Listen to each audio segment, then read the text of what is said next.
Kwa hiyo huu limeotoa kama mfano na uhalisia wa kuionyesha uhalisia wa da'wa salafia. Da'wa salafia ya kweli ni ile iliyojengwa katika misingi hiyo.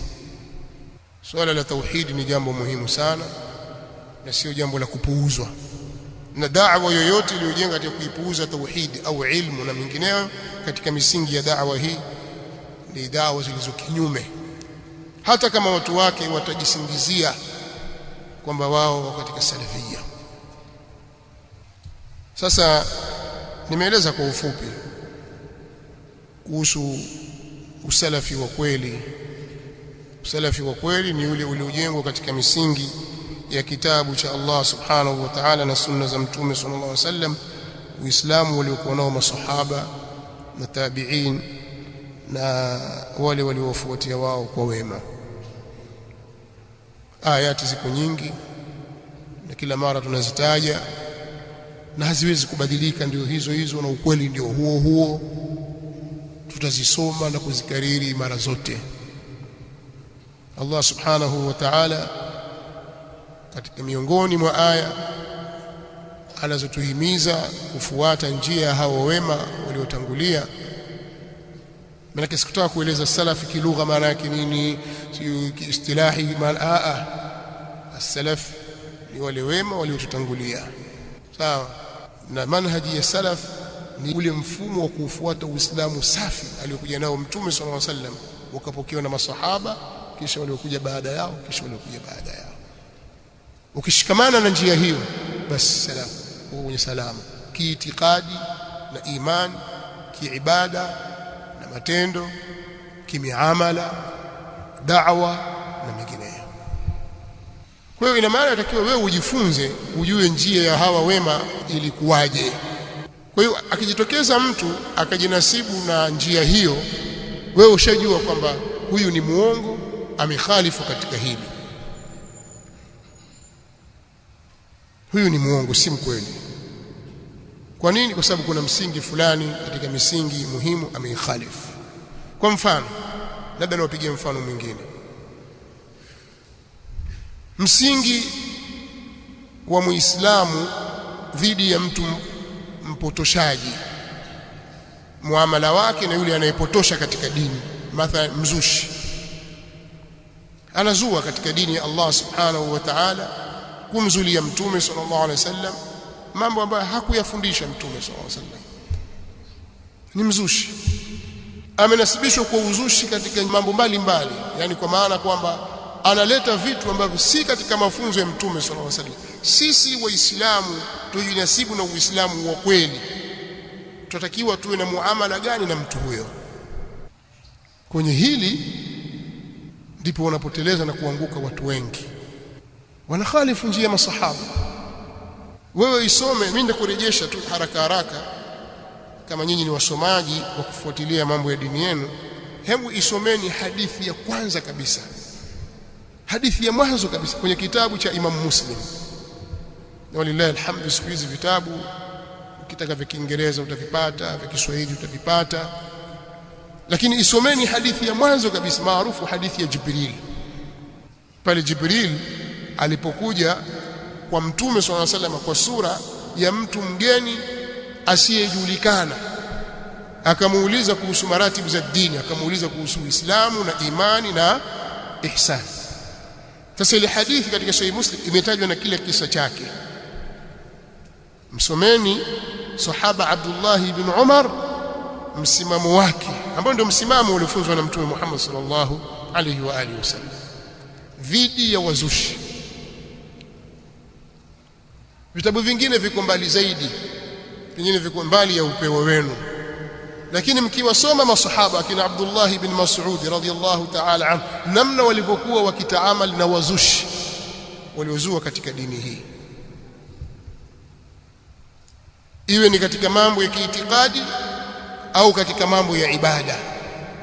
Mzushi katika aina yoyote aleta jambo ambalo halipo katika dini hii, hakulifunza mtume Muhammad sallallahu alaihi wasallam. Masahaba walikuwa wana msimamo upi juu ya mzushi?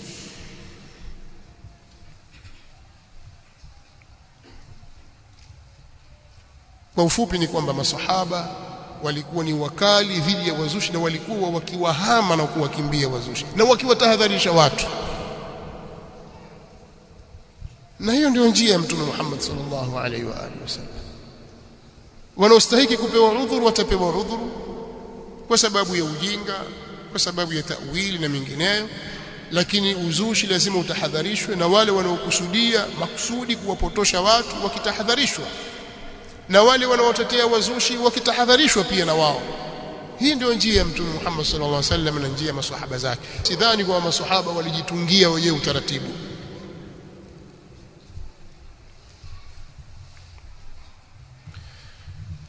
Nisiende mbali na maudhui yangu,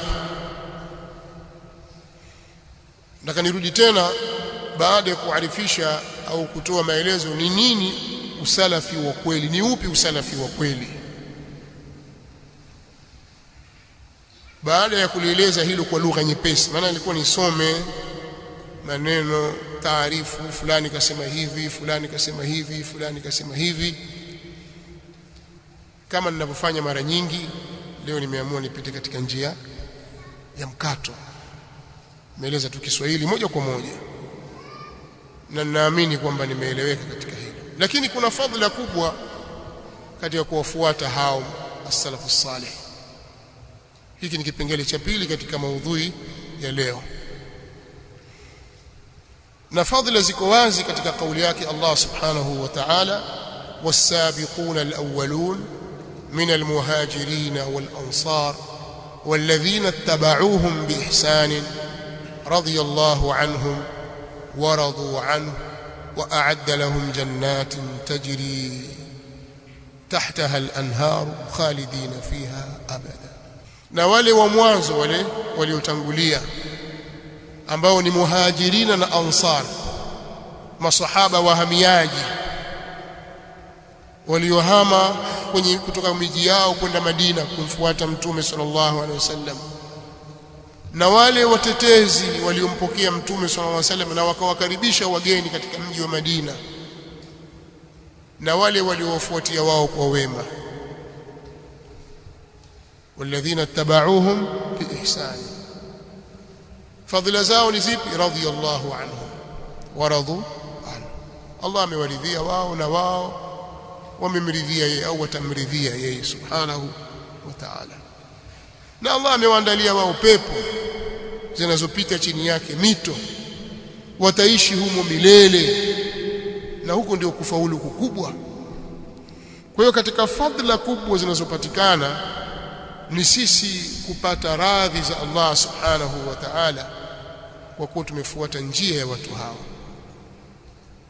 Katika neno walladhina tabauhum biihsan, hapo ndipo tunapopata upenyo na sisi kuingia, kwa sababu hatukuwa katika muhajirin wala katika ansar. Lakini tukiwafuata wao kwa wema, tukashika njia yao na mwenendo wao, bila ya shaka na sisi tutaingia katika yale yaliyoahidiwa hapo mbele. Na hiyo haijalishi kwamba nyinyi mmekuja baada ya karne ngapi, baada ya miaka mingapi, haijalishi hivyo. Maadamu mmeamua kufuata mwenendo wa wale, basi fadhila mtazipata zilizoahidiwa hapo mbele. Kwa hiyo hii ni fadhila kubwa na sio fadhila ndogo. Kufuata mwenendo wa watu hawa ni sababu ya kupata radhi za Allah subhanahu, ni sababu ya kuingia katika aljanna, bali ndiyo salama ya watu kusalimika na matatizo yote katika dini yetu hapa duniani na kesho akhira. Mtume sallallahu alaihi wa alihi wasallam katika maneno yake yaliyopokewa kutoka kwake sallallahu alaihi wa alihi wasallam, alipokuwa akiwaelezea waislamu na kuwahusia, akawaambia, waman ya'ish minkum fasayara ikhtilafan kathira, yoyote atakayeishi miongoni mwenu atakuja kuziona tofauti nyingi. Fa alaykum bi sunnati wa sunnati al-khulafa'i ar-rashidin al-mahdiyyin, lazimianeni na mwenendo wangu na mwenendo wa makhalifa wangu waongofu wenye kuongozwa, shikamaneni nao huo. Hiyo ndio dawa ya mifarakano. Yani haitatosha wewe kusema mbele za watu, ndugu waislamu tuacheni farqa, tuwe kitu kimoja. Hii haisaidii. Sababu zinazopelekea kutufarakanisha ni zipi? Kama ikiwa sababu ni kuyaacha mafunzo ya Qur'ani na Sunna na mwenendo uliotangulia kwa wema, farqa haitaacha kuweko na itatutesa mpaka turudi katika njia. Tukirudi katika njia, Allah subhanahu wa ta'ala ili mifarakano ataiondosha. Lakini sio wewe umengangania jambo lako la kizushi, utaki kuliachia, wataka sisi tukufuate wewe, kwamba tukufuate, tukuache nalo hivyo hivyo na tunguri lako na hirizi lako, tukufuate hivyo. Haiwezekani. Acha hilo, tukae pamoja. Tumeambiwa wa'tasimu bihablillahi jami'a wala tafarraqu, shikamaneni na kamba ya Allah subhanahu wa ta'ala nyote. Wewe utakana tuende kwenye kamba tuishike, sio tukufuate wewe. Kwa ufumbuzi wa matatizo yetu na fadhila zake kwa kwenye kushikamana na njia hii, ni katika fadhila hizo. Shikamaneni na mwenendo wangu na mwenendo wa makhalifa wangu waongofu wenye kuongozwa baada yangu, na tahadharini. Akatoa tahadhari bali Mtume sallallahu alaihi wa alihi wasallam katika maelezo yake mazuri kabisa ameweka wazi, kama ilivyokuja katika hadithi ya Muawiya bin Abi Sufyan radhiyallahu ta'ala anhuma, kwamba amesema ala inna Rasulullah sallallahu alayhi wa alihi wasallam qama fina faqal, fahamuni kwamba Mtume sallallahu alayhi wasallam alisimama kwetu.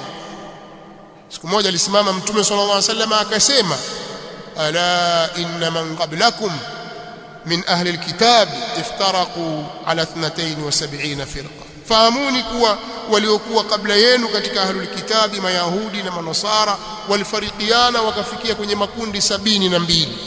Wa inna hadhihi almilla, hakika mila hii, dini hii na mfumo huu niliokuja nao mimi, watu wake sataftariku ala 73 firqa, watafarikiana katika makundi 73. Hizi ndio usuli za yale makundi, hata wakafika hata 100, makundi 100, makundi 1000, lakini ukirejesha hili limetoka hapa, hili limetoka hapa, kwa mgawanyo wake utafikia makundi 73.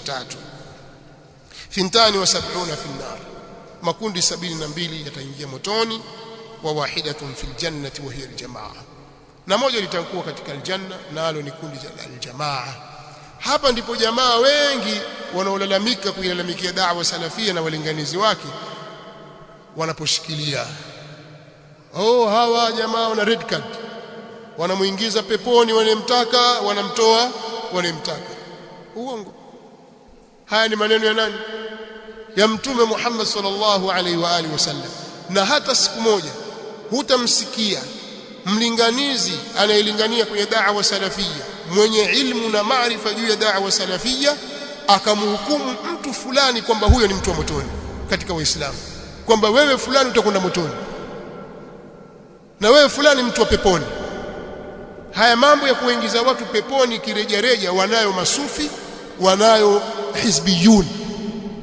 Ahli sunna wal jamaa wanajua jambo hili. Huwezi kukata kauli moja kwa moja kwamba fulani yuko kwenye pepo. Pepo yako ya babako, fulani motoni, moto wako, moto wa babako, hairuhusiwi. Lakini wao ndio wanasema. Ndio maana Imam al-Bukhari katika sahihi yake ukifungua utaona babun la yuqalu fulanun shahid. Imam Bukhari katika sahihi yake, huu ni mlango unaozungumzia kwamba haifai kusema fulani ni shahidi, ukakata kauli kabisa, kwa sababu ukisema shahidi kwamba huyo uko peponi. Shahidi atakuwa yule ambaye tayari ameshuhudiliwa na wahi.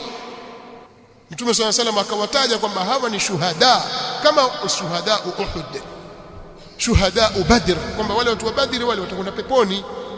Hayo yamesemwa na Mtume صلى الله عليه وسلم, na Mtume صلى الله عليه وسلم asema kwa wahi, wama yantiqu anil hawa in huwa illa wahyu yuha. Lakini wewe jamaa yako tukapigana hapo kauliwa, unasema shahidi yule, la, haifai. Sasa wao wanasema ash-shahidu sayyidu qutb. Umetoa wapi? Haifai. Kwa hiyo ndio waingiza watu peponi bila ya kibali cha kisheria.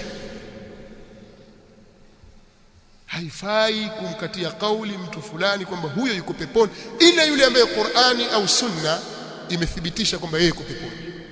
Ama kwa ujumla, sisi tunasema kwa ujumla waislamu watakwenda peponi, lakini fulani bin fulani huyo atakwenda peponi. Mpaka sufi mmoja afike kusema tukienda huko kama sikumkuta peponi huyu basi nitafanya fujo. Hamjawasikia mashaikh wanasema hivyo? At-ta'alli ala Allah jambo halifai, lakini wapo mashaikh wanaosema hivyo wazi kabisa,